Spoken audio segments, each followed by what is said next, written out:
In primetime news this evening, when is the date? JLP General Secretary indicates election could be announced in Parliament on Tuesday. Heating up, candidate splits from PNP to run as an independent in St. Anne. And we are ready. Electoral Office says everything is in place for Jamaicans to go to the polls.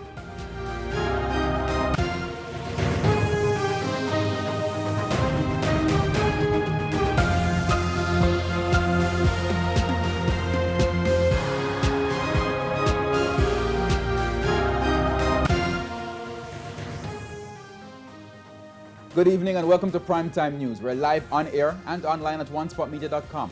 I'm Herman Green. And I'm Janella Precious. Also this evening, the Financial Week, Primetime Sports, Sports Commentary, E-Prime and Weather. But first, here's the feedback question. Our feedback question this evening. What are your thoughts on the threat to implement tougher measures to contain the recent spike in COVID-19 cases? You can share comments online, facebook.com/Television Jamaica and tweet us at Television Jam. Please stay with us. Primetime News returns right after this break.